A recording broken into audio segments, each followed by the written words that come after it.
If you haven't been in and asked me anything, I hadn't. So the way that they originated was on Reddit, and it kind of has made its way to several different platforms. It's really an informal opportunity for people to ask questions without feeling judged or pressured to look like they know everything, right? And so we really want candor on both sides. We want to have a discussion and share information and thinking together kind of so that we understand each other. And I always find that it's the same. If I'm thinking someone else is, right? And so we're really having a goal to just have trust and transparency in this group and talk through some things. And as I mentioned when we started, Shannon is one of my very dear friends and also we've done a little bit with Bluebird Marketing, strategic sales and marketing. They're a client. And so asked her to join me on the first one of these. And really, she always has great insights too. So she's part of our Ask Me Anything. And I will let her give a little bit of an introduction about herself and her background, and then we'll kind of get into it. Well, thank you, Cindy. Excited to be doing this LinkedIn Live, especially it's my first time doing a LinkedIn Live also. And a special thank you to Rebecca Burley for helping us set this up. And just thanks for having me. And like you said, it's fun to be back, doing a conversation with you since we did the first Coffee and Careers together. But like Cindy said, my name's Shannon Carlson. I'm with Bluebird Strategic Sales and Marketing.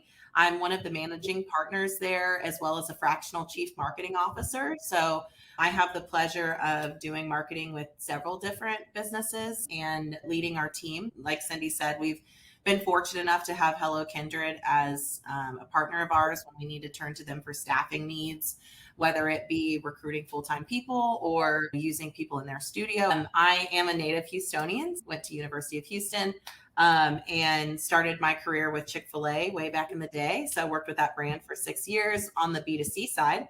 After that, I flipped to B2B, and now I've been fortunate enough to work in both facets and many different industries over the last, couple of decades. So yes, I'm looking forward to sharing some insights, but also maybe learning something myself. I certainly don't know everything there is to know. And there's so many trends, marketing trends now that it's honestly hard to keep up with all of them. So thanks for having me, Cindy.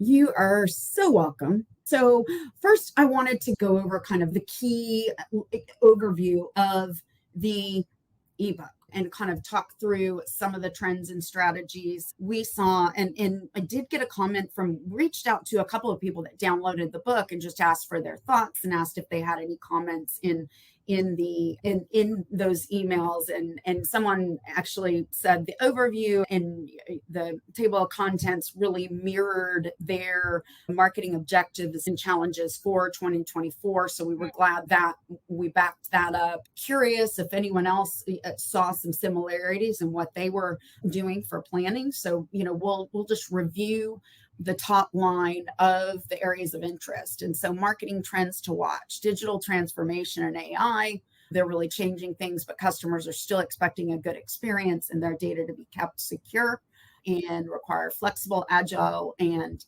staffing models rather than traditional. Challenges for marketing teams, privacy laws and technological advancements, especially surrounding AI, require human attention and intuition for proper execution. Preparing for 2024, using data to stay organized, embracing automation, putting customer experience and user experience first, keeping up with social media best practices and will make marketing efforts more successful. And then we go into digital marketing skills, talent, and experience fuel good content creation, but so does skill development, which we all know is super important in marketing, right? In the latest technologies and techniques. Building your 2024 marketing plan, diversity-driven hiring coupled with training and development for employees helps create collaborative environment backed with data-driven decision-making. Hiring marketers, projects and experiments in marketing lead to better outcomes and require flexible, agile staffing models rather than traditional. And some of our takeaways, the key things, AI and digital transformation are here to stay. and they're part of everything you do. So following the rules and using them to serve your customers better is going to be a key trend. Social media isn't just a free place to talk about yourself. It's the best way to connect with your target audience today, especially if you do it authentically.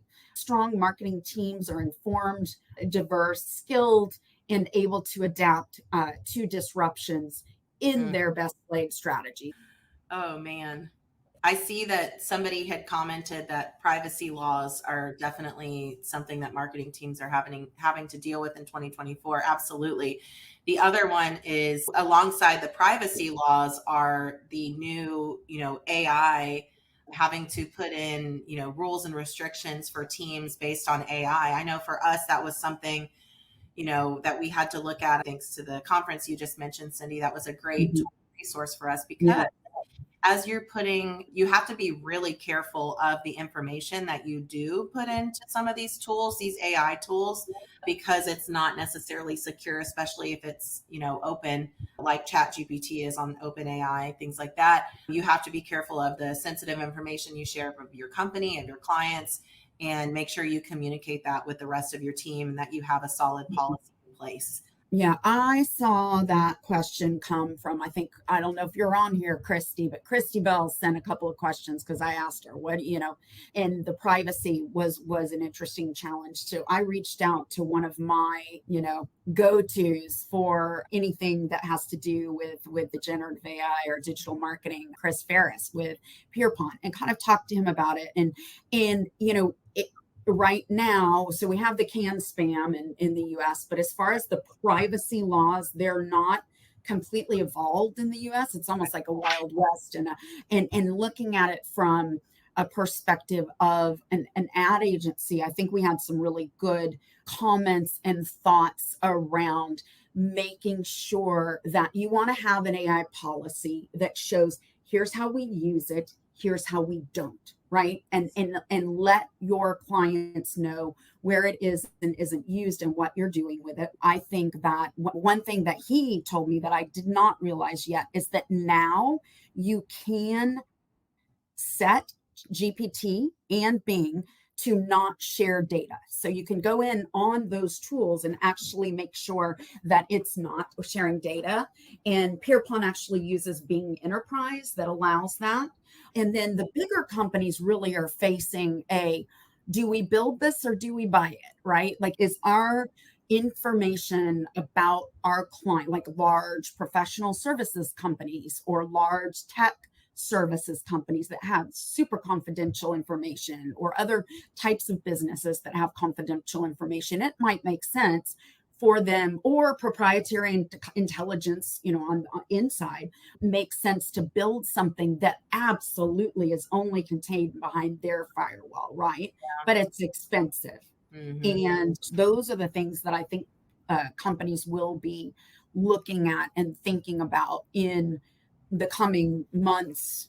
And I think it changes every day. I do know that with, Hello Kindred is global, and we're reaching out to both people in the EU that go by GDPR. We're reaching out in Canada that has different than the US. And I think there are some very clear rules, especially with GDPR, of, the types of information that you have in any email correspondences, how long you can keep data. Yeah. There has to be a really good reason why you're reaching out to someone. So knowing what, and it's very interesting because even within GDPR and different countries that you're targeting into with your email, if you're doing global or your marketing, there are different rules within different countries. So I do think that the privacy laws globally are going to be something that marketers and sales will have to really keep up with. Yeah. And Cindy, just to touch on the other side of the topic of AI, if from a marketing trends and strategies for 2024 perspective, if you or your team hasn't adopted it yet, that's something, you need to really think about, because you will get left behind. And I will say, it's AI is one of those tools where we didn't know what we didn't know. And in the beginning, I think a lot of people were scared about it. A lot of people were, is this going to displace me? And the more that, it is something that helps us be more efficient, productive, a lot of idea generation going on, proficiencies. Like I think about Fireflies that we use regularly. Yeah. And so speaking of, trends and how can you use it in your business? I think it's so critical if it's not something you've adopted yet to learn more about it, educate yourself on it, and then start using it. How can you implement it for you? How can you implement it for your team? I now have clients asking me, well, did you use, AI for this? And they're so open to it and just Sure. more accepting of it now that we have a better understanding of how to use it. That's something I educate clients on as well. So yeah. Absolutely. And I don't know, I have something that I want to pull up right now. Well, first of all, let's see if there are any questions that people want addressed. However, I anticipated that a lot of the questions that we would be getting would be kind of around the chat GPT and generative AI. Let's look and see what kinds of questions. So I need a little more clarification, or maybe Shannon, you can read this and know exactly what they're asking of, are you seeing companies coalesce around some common best practices, or is it too early? Mm. You, Yeah, the best practices for, go ahead. I'm wondering if this is around our conversation a second ago on the privacy laws or the AI policies for companies. Mhm. What are the do's and don'ts? What are we encouraging? How are we encouraging them to use it? How are we encouraging them to not use it, basically? And so I think it's basically getting together and having those discussions and then understanding those tools and what they're capable of, because that's Mhm. a big part of it. So I'm wondering if that's kind of what this person's asking. So Let's see. it's like we got another. Like, okay, like, are there some global 10 commandments emerging when it comes to AI usage? That's interesting.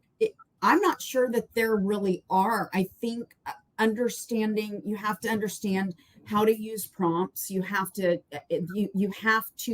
use it and continue to use it so that you understand it. It's not 100% intuitive.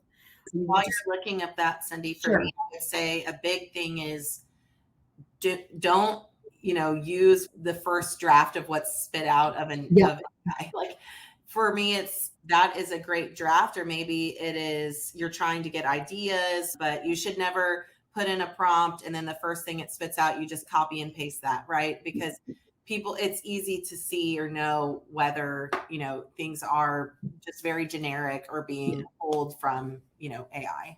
So it's a really interesting question, thinking about what are the 10 commandments, and we could probably write them, right? So it's double check whatever gets spit out, because you've heard the term hallucinations. You don't want to assume that examples that are being given that look like they're just absolutely 100% correct, that they're correct. You always have to go back and check it.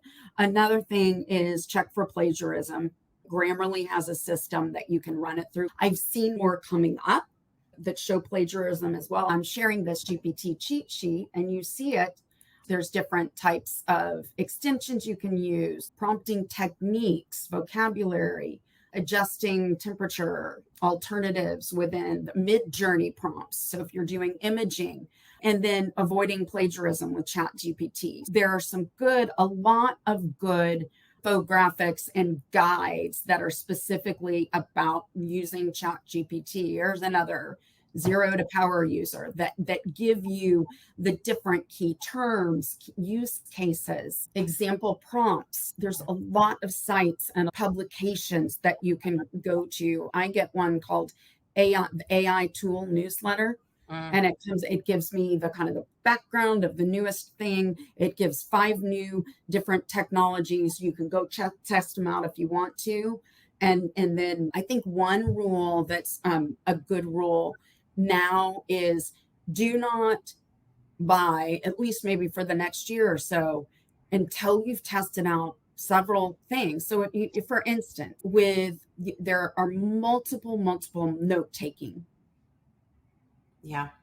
software, note-taking AI. You have Otter AI, you have Fireflies, you have Apollo. If you're using Apollo, you have I have a tool called Spoke that is also a tool where it downloads and gets the download and the video, and I can go in and out and underline and highlight specific pieces of the text, and it cuts the video for me there. And so there's just so many things and so many things evolving that I think one of the golden rules would be don't commit yourself for a year until you've tried a few things, right? Yeah. Yeah. I think that's a great point. And I usually go to Cindy for my AI questions. So I kind of create just a bank of things that I can use. I have one other tool that's going to help me, honestly, coming into building my sales and marketing plan. There's a prompt to use for ChatGPT and create a SWOT analysis. So it's exactly written out for you. The other thing is create a library. I don't care if it's in an Excel spreadsheet, if it's on Trello, wherever you can do something like that you have your go-to prompts. Here is the best one we found for doing this. that's a great suggestion. Yeah. And so I kind of have that started to build, or things that I want to do. There's another tool and I think I've walked through this in another when I did an AI session, but it's from Sandler, which is they do really sales, but I mean, it's for marketing too, right? Because marketing is so involved in sales now that they're doing a lot of work on. I'm still learning how to use the tool that we're using, so give me a second, but I'm going to share something. Yeah. So this document, and I'm not sure where I downloaded it. Email me after if you want it, and I'll send it to you. But Sandler talks through really some great steps and great ways too. Which the other thing, here's something else that y'all hold on. I'm not sharing all the way.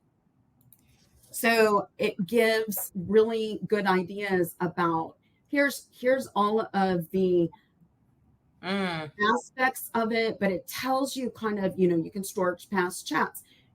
It generates images. No, it doesn't, but Bing does. Bard doesn't. When it writes templates, good, decent, no. Which way are they best used as? Personal assistant, research assistant, so Bing Chat, creative assistant, Bard. And you can build this and understand what some of the pros and cons are too. So it's the same thing here. So acting as, I am a marketing director for a B2B manufacturing company.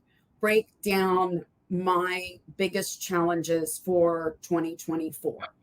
Really good, Cindy. This is, I think people find this really useful. Somebody asked, I find myself editing 35 to 50% of any AI output I get. ChatGPT or Google Bard, I use both for email marketing and collateral. What are your thoughts on that level of editing and using both to reduce plagiarism bias? I think you do have to do some amount of editing. I also think you have to get really good at making ChatGPT do the work, right? So you produce the first one. I did something last night, and I had to give ChatGPT a few instructions, and you have to go back and say, revise this, revise. Yes, I do all the time. I'm like, here's the first one, and they usually make it super long or whatever the case is, and I usually have to say, okay, cut that in half or whatever, and it really does become a conversation that you're having back and forth. But I think that person said 35 to 50%.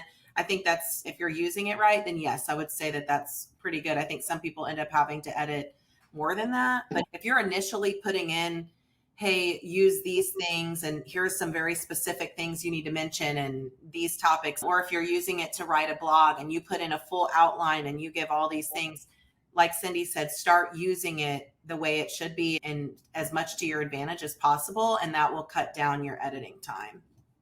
So I do a lot of sales emails or a lot of, of a specific situation. And I'm one of those people that can literally sit there and take 2 hours to write an email that I could have done because I want it perfect, right? And I'm a really good editor. I can, knock things out and make something. But for me to do the actual writing and think, but what I do is I say, okay, I have a situation. Here's the email exchange with this client. Here's what's going on now. I need to send an email with this update and and they'll kick out, and it really a lot of times is very close, and it has all of the other thing that's helpful is feeding in information about your company, your brand, what your role is, what tone you use, so that it keeps learning. Right. And can and perplexity is another one that I was going to mention, that Rebecca, who's helped us out tremendously for this webinar, figure out your I know, well, I laughed out loud. so yeah, I mean, but some of these tools are better than others for specific things. So you also need to think about what you're using the tool for. You can absolutely tell it, this is too formal. I need it a little more friendly. Can you give me some examples? Because I'll tell you the one that I was kind of trying to do, which was finding out how can marketers best use AI to identify patterns and trends and in different areas. And it was great about giving me some areas. And then I said, okay, that's great. Can you give me some examples of specific tools that we could use for these different areas? And it comes back and lists the tools. And then you can say, give me a use case of that. So it's not meant to be a one and done. It's very much a conversation and very much a back and forth. Yeah. And the other thing that I think, if you have people that are on your team that are starting off and they don't have the writing experience, or they don't have I think it's important to not use it as a crutch. Right. It might be, let's generate some ideas and Right. get the ideas out and then do the writing, so that you don't get to be so dependent on AI to write for you.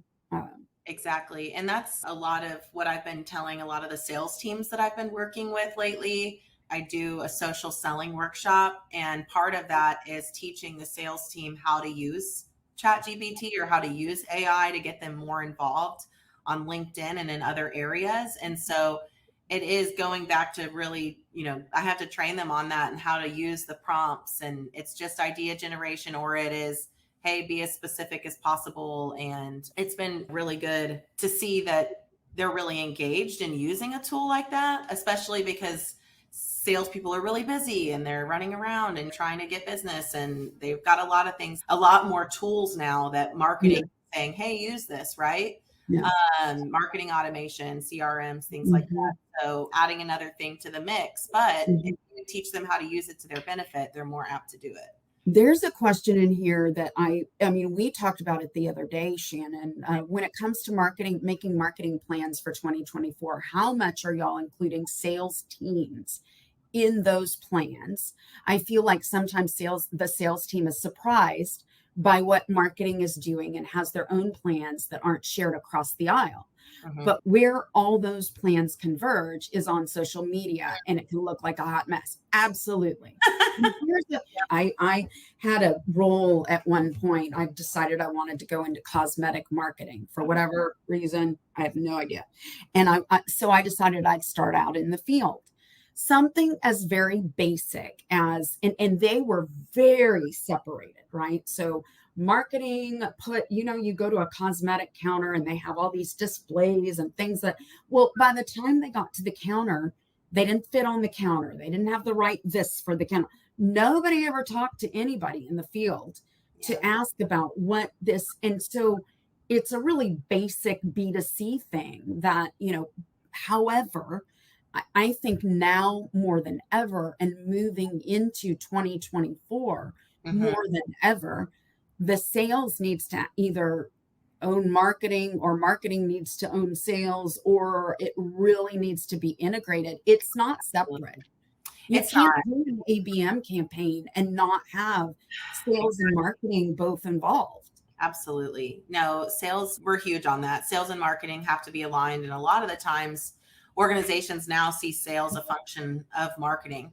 like you were saying, one or the other, but pick one. Yeah. It is critical. And also, as we're seeing so many of these trends and the way that people buy evolve, we look at how that changes from a customer standpoint, right? And the people who know the customer best are usually the sales team. Yeah. So, for example, this person, when they asked, when it comes to marketing plans, how much of the sales team included, one of the, big things that's really critical as we've been planning for 2024 for several of our clients is doing voice of the customer research and really hearing from customers what are the questions that we need to ask them, who do we need to talk to, right? Maybe people who've been working with you for a long time, people who've been working with you for a short time, or people who didn't buy. Why didn't they Was buy? lost is important. Yeah.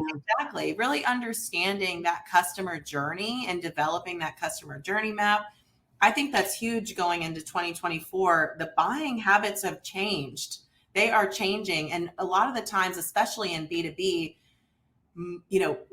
85% of that decision has already been made before they even come to you. So it's really critical to get in the mind of the customer and understand those things so that you can overcome a lot of objections and have that insight. So working with the sales team is critical. Like you said, another thing, ABM, account-based marketing, you've got to get with the sales team. A lot of the times, especially in more of these technical roles, they're the subject matter experts on a lot of this if there isn't a technical team alongside them. So having sales and marketing integrate together is critical.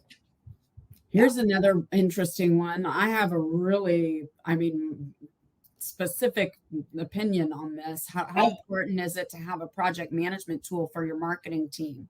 Can you make do without one and still execute your marketing plan?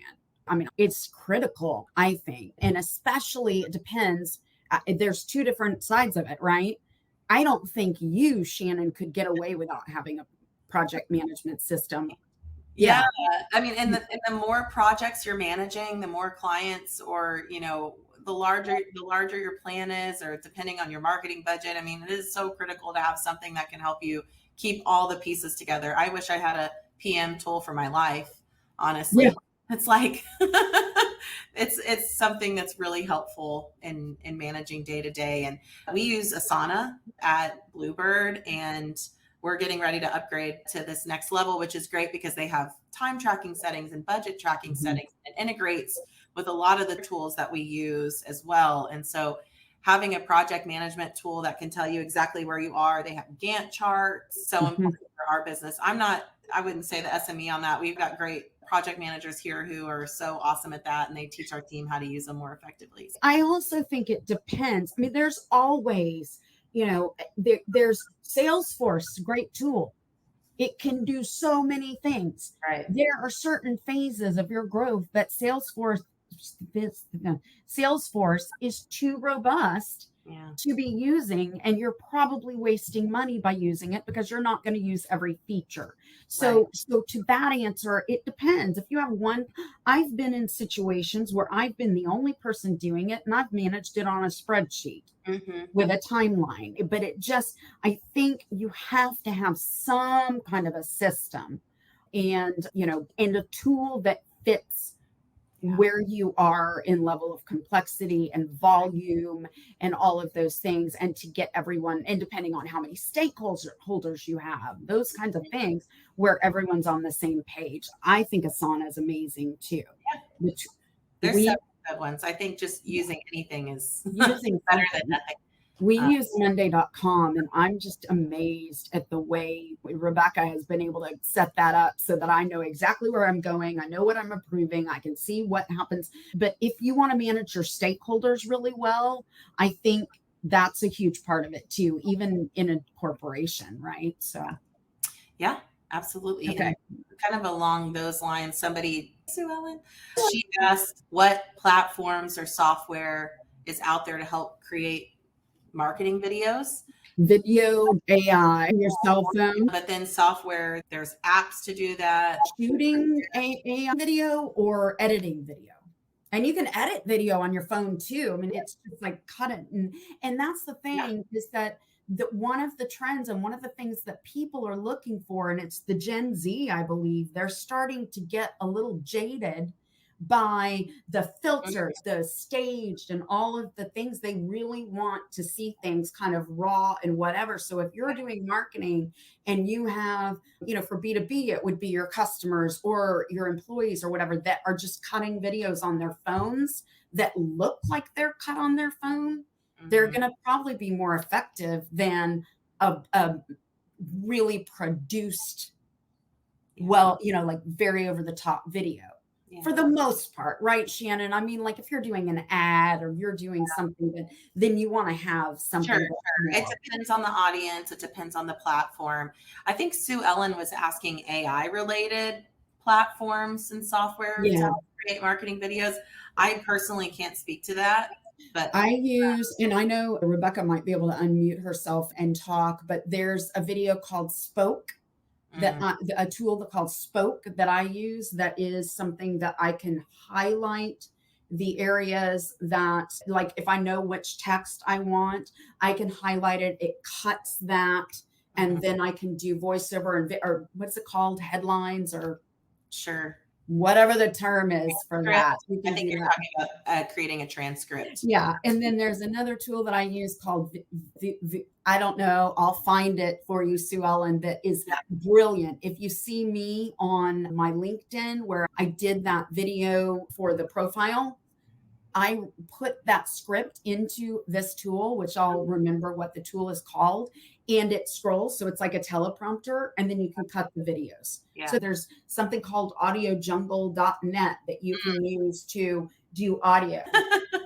Yeah, I think, and I take this tip from Ad here, who does a lot of our video production for our clients. They're super talented, but often it's like, just get in and film something. And they always tell me your phone is so much more powerful now with the technology that we have than ever before. So if you're trying to overcome the objection, of, okay, well, we can't afford this really expensive video or this package or whatever, you have the opportunity to use your phone to be able to create really high quality videos. I think the strategy aspect of that is so important. Thinking through a content strategy and how you're going to execute that, and then incorporate video or other types of content within that. So, but yeah, your phone is so powerful. I mean, I know there's probably other people here that use these tools a little bit more than we do. We could probably, coming off of this, give a list of a few tools Yeah, that help we've got there. some really good questions in here, Cindy. We do. Great. Let's. Someone else asked, where do you all see B2B paid search going? Any optimization recommendations here? That would be a Shannon question. It's actually a really good question. And, I think of with B2B paid search, it really, or just in general, kind of choosing the right tactics is really interesting for what works. And so I would look at, if you have marketing automation platforms, are really great to tell you where leads are coming from. If, for example, I do have a client where a lot of organic search leads are coming in from. And that to me tells me, okay, we need to invest in that potentially a little bit more. Google Ads does have competition. I would also say your analytics tools are going to be so critical in telling you where a lot of the traffic comes from for your customers. You've got to have really solid tracking on your website. So hopefully you're using like Google Tag Manager, Search Console, things like that to be able to tell you exactly which channels. I would say Google is not the only one. We use Bing ads as well for some of our clients, because like 30% of the traffic from the website comes from there. So you just really truly understanding and having those analytics platforms set up are going to be able to give you the information you need to make decisions on where you spend advertising dollars, for sure. But I would say the biggest thing with that is, and I was actually listening to a really interesting podcast this morning, and they were talking about how a multi-channel approach is just really so critical this day and age, because everyone is consuming content and media in so many different places. It's really important for us to make sure that we're touching people everywhere, depending on, who your audience is, where you need to reach them, things like that.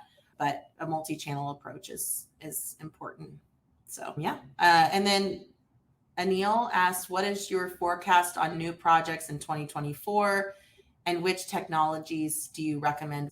So maybe we come back to that. Yeah, and because for me, I need some clarifying, as far as forecast on new projects, do you mean what? And then, and Neil, you can elaborate a little bit. But for me, my questions are: what do you mean, new marketing projects or new bringing in new technology? And when you're saying which new technologies do you recommend, are you meaning a tech stack, or are you meaning generative AI tools, or how? Tell us a little more about that.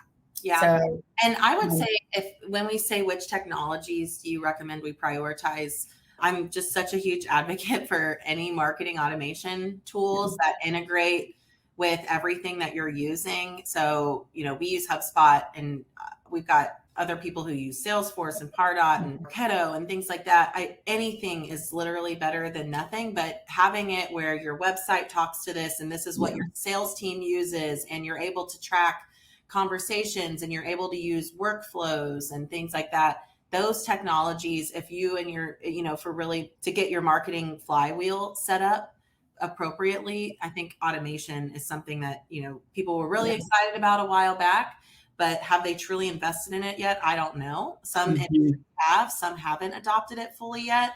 And I think it needs to be one of those things. Definitely. And apart from AI, what are some really important digital marketing skills hiring managers should look for? Oh, Cindy. Obviously, AI is one of them. So, the skills that you're going to want to look for, some of the soft skills and we've mentioned in the ebook, you've got to have someone who's autodidactic, right? You have to have someone that is constantly learning. I think more, and Shannon, you might be able to say this, agree with this too, but you have to have someone that is curious, and even if they have specific skills, they are excited about learning new things, and they're constantly educating themselves and prioritizing learning, because right now, every day, new things come, right? AI is a huge part of it, that they're so but they also have to have the creative side activity. You have to be able to bring in and meld that with you're going to have to be able to understand data. Have to be able to look at data and understand what you need to take from it and adjustments you make. Yeah. And y'all are doing that all the time, right? You're doing A/B testing with email ads, and being able to understand what needs to be tested, when, why, and have those skills. I think project management skills are pretty critical. Yeah. For anyone that's coming in. And then the other question is, on that, what level are you talking about? Are you talking about someone coming in with 3 years experience? Or are you talking about someone coming in with 20? Right. But hopefully that answers some of those questions. And I don't know if anybody else has any additional kind of skill sets for digital marketers, but those are some critical ones. I think ABM, but you can also get into, and I don't know how much you've been seeing this, Shannon, with either your clients or with agencies. Sometimes it's really, I mean, if you want someone to be a digital marketer that can do video, that can be a skill in and of itself. You can go down that path and be able to do motion graphics and video editing and those kinds of things. So it also depends on interests. Yeah, I think that's tough. I mean, I had lunch with somebody last week, and they were telling me that they're required to do like graphic design and video and trade show management and this, and that's a lot, especially if you're wanting somebody to truly specialize in something and be really great at this and teach others and things like that.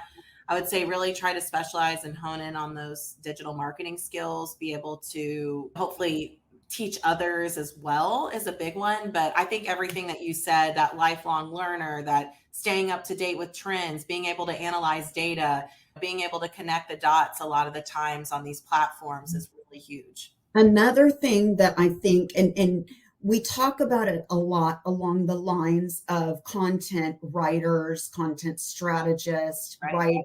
Technical writers, but there is a skill that ever since I started out in this industry, I don't even want to say how long ago it was, but it was in the 90s. There is a critical skill that a marketer has to have and Mm, a writer has to have.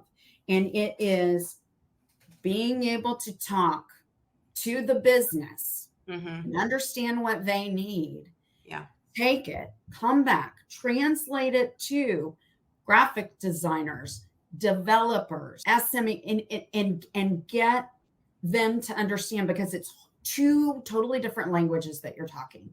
And I don't think that's ever changed. I haven't seen it changed in 20 some odd years. And the people who can do that Mm, are really valuable. yeah. Or a designer that understands the business aspects and knows what KPIs the company is going for and understands what, what are we selling here? What are we, Right. that it's really critical. Yeah. Yeah. That's a very important position. Absolutely. Edgardo, how's it going? I saw you last week. He asked another question about trends. Are budgets going up or down in 2024? That is a That's good a really good question. I can You can give start your sending. perspective and then I'll give what I'm seeing. And I hate to say that it depends, but it really does depend on the industry. Oil and gas is having a good season right now, and I feel like they are definitely going up on budget a little bit more than they were in the last couple of years coming off of COVID. The middle market, not as much, right? I think they are definitely more reticent to spend right now, just with the way the economy is. It's hitting them harder than, say, enterprise level companies and things like that. But some budgets are. I think where people are getting really smart with their budgets is finding ways to optimize them.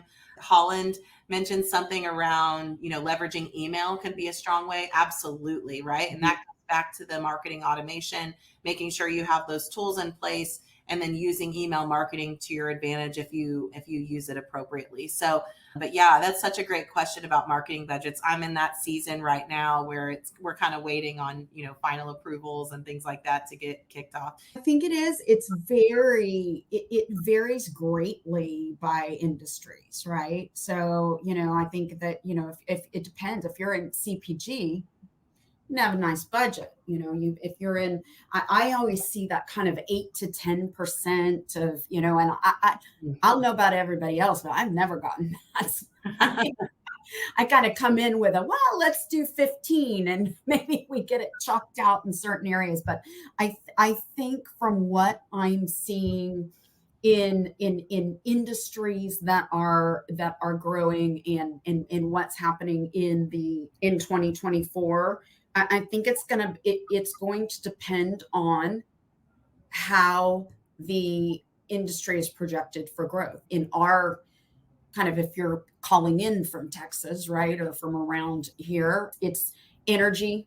And within that energy industry, it's projected to grow. So I think if the industry is projected to grow, then there's an easier sell on getting the marketing up. Now, there's also an easy sell of it's a good time to do more marketing when the industry's down, right? Because you're building that brand and you're keeping yourself out there. So it's also has to do with how savvy a company is in understanding marketing and what it does. Right. And do they see it as an investment or do they see it as an expense? So Yeah. there's just so many factors that go into that within each different industries. How is that for a not answer, Edgardo? I'll add one thing, Cindy, because I think this is so critical and something I usually have to remind my clients on too is you've got customer acquisition as part of your marketing strategy, but there also needs to be this level of customer retention as well. It costs a lot more to acquire a new customer than it does to keep a current one. And so you also have to be thinking about how am I going to retain my current customers, because the competition is stiffer than ever and they're always knocking on your customers' doors. So you've got to be constantly thinking, okay, how am I going to retain them? And so working with the sales team on something like that is really critical. On the customer acquisition side and creating your budget, you're looking at what is your lifetime value of a customer and what is your cost of customer acquisition, right? And then being able to kind of hone in your budget from there. And I think that's a great argument per se that you can have with whoever you're working on with budget approval is, okay, well, this is how much it costs to acquire a new customer. So how much are you willing to spend to do that? Right. Right. One more answer on, well, actually, let me do, so how much are new marketers being expected to understand and develop strategy rather than cutting their teeth on tactics for a couple of years first? I think that the training is so critical and important. I've never seen someone coming in 1 to 2 years that can come in and develop strategy. They don't get it until they understand the tactics and work with someone. But I don't know. Is that a thing, Shannon? Yeah, I would agree with you on that. I think understanding strategy is something that's a lot from experience and seeing things that have worked and not worked, being able to ask the right questions around how to develop a strategy and fully understand an audience, messaging, things like that. That's really tough to get on the initial entry level position. And so I think when you're working with other people who are doing that, it's a great way to learn. But Mhm. yeah, that's an interesting one. I'd be interested to hear more about that. I think, and I think that they can absolutely be brought in on strategy discussions and Sure. understand and gain the understanding. But for me, I didn't know what I didn't know when I started out in marketing. And it took, and unfortunately, it takes mistakes to learn what you shouldn't Oh, do, yeah. I think. And I think that it's a very risky position putting someone somewhere where they're going to be running the strategy, but perhaps they could start contributing to Yeah. it. So if you want to clarify on that, we can get more into that. I wanted to say one other thing and Shannon, you might have more to say on it too, as far as leveraging email to optimize budgets. Yes, and I think there's two kinds of email. I think that one of the things you'll read if you go through the ebook, and we've been hearing about for a while, is that, and especially in my what I'm doing, I'm marketing to marketers, and they're really sophisticated and they get bombarded, right? As do a lot of buyers right now. You're seeing a lot about, okay, someone doesn't really come in until they've gone through 85% of the customer journey by the time they get to even wanting to talk to a salesperson. So I Mm. think using email marketing for the people that have shown some type of engagement with your company.